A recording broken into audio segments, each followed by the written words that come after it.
Well, thank you so much for joining us, Mr. Yusuf, on the news tonight.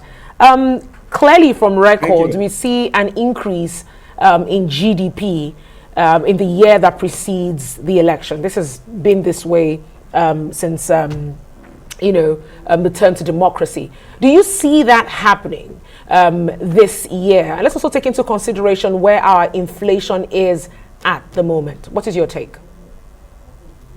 Well, I don't see that happening because all the key indicators are not looking positive at the moment. This is a period of very big uncertainty for investors, and GDP growth is about the growth of investment. Now, the current uncertainty presents a number of elevated risk. We have elevated risk with respect to what we call policy risk. We have an aggravation of what we call political risk. And political risk in the sense that for investors that are interfacing with government or that are engaged in very critical government projects, at a moment like this, sometimes they feel nervous. Because if you look at the terrain of the country today, there's an estimate by the Nigerian Institute of Quantity Surveyors that we have over 50,000 abandoned projects. Many of these abandoned projects are victims or casualties of political transition, where those who take over government, whether from the same party or from another party, don't see government as a continuum. So there's also that risk, even as at now. We have many investors that are embarking or executing very big projects, government projects, some of which will transcend the current dispensation. There's a major risk that if there's a change in government, either within the same party or to another party, those projects may be at risk. The contractors may begin to struggle on how to get paid and all of that.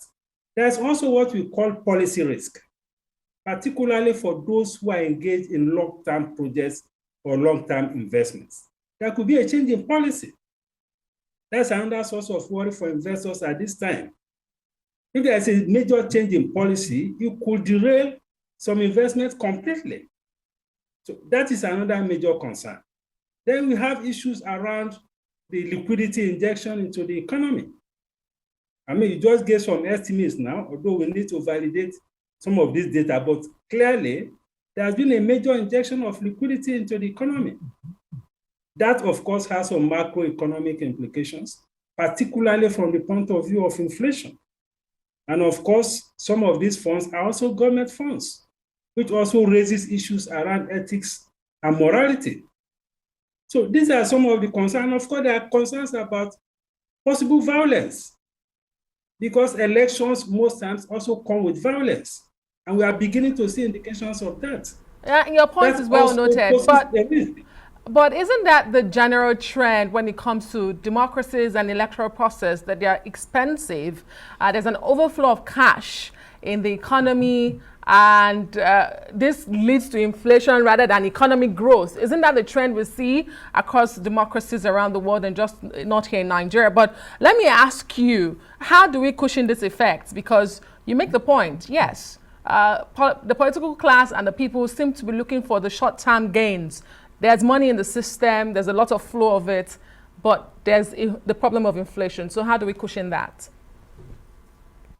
Well, before I deal with that, let me acknowledge that there are some beneficiaries of these spendings, because it's not, there's a silver lining, let me put it that way. I mean, we have media houses, for instance. They are major beneficiaries because of all these adverts and things like that. We have people who provide campaign logistics for politicians. Many of them are also private sector players. We have people who also do adverts, social media, and the rest of them. We have printers. People have to print ballot papers. People have to put together ballot boxes. We need to support the election agencies with logistics. These are major expenditures that will end up with some private sector players. So to that extent, that is a bit positive. But generally, to tackle inflation, this is a very big issue. inflation can be tackled both from the demand side and the supply side. But the phenomenon of inflation that we have in Nigeria is essentially a supply side or cost push inflation. So to deal with inflation, you must be dealing with the variables on the supply side. So Yusuf, my biggest concern, I mean, people like Dr. Akinwumi Adesina, would say no one can eat GDP. But my biggest concern is this: be it $100 million or not, we do know about the dollarization of the electoral process. I mean, that's a new phrase that was coined this whole period. My concern is what happens to the naira when all the noise is gone. What happens? Well, that is a major concern for our own currency. But again, I will say that that is also a major macroeconomic challenge from the point of view of economic management. In elementary economics, there are what we call the quality of good money. For something to be money, first, it must have the ability to store value sustainably. So that when you keep it as a store of value, it doesn't deteriorate. It doesn't lose value. That is one very important quality of money. But what we have seen over the last few years is that the value of money has weakened significantly as a result of inflation. So that has affected the quality of our money. And that is why sometimes you see people preferring to go and store their investment or whatever in dollars than in naira. So we need to deal with the inflationary situation. That is one. Secondly, we need to ensure that we also increase productivity in the economy. Because when there is inflation, it means that there are issues either on the supply side or on the demand side.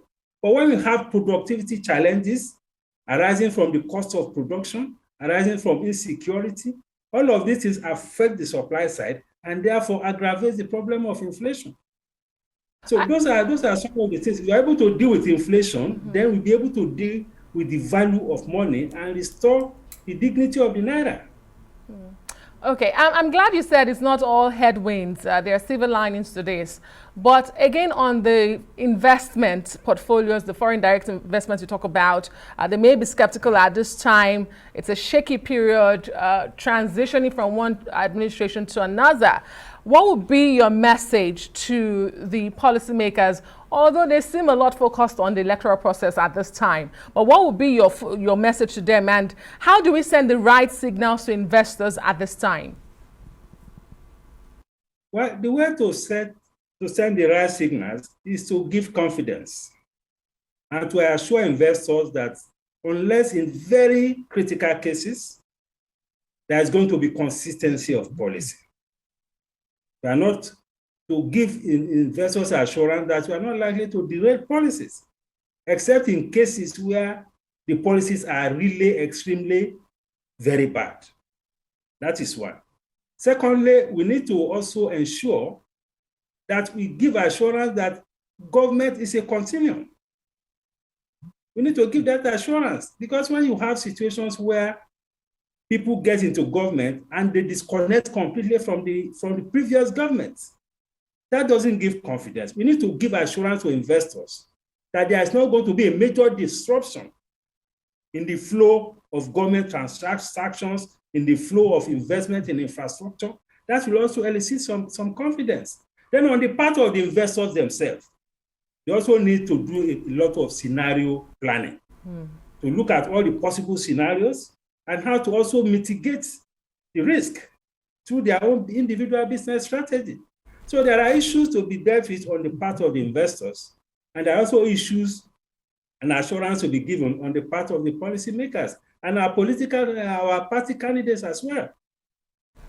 Well, the party delegates, a lot has been said about them this period, but we must thank you sincerely, economist Dr. Muda Yusuf, founder and CEO of the Center for the Promotion of Private Enterprise. Thank you for being on the news tonight.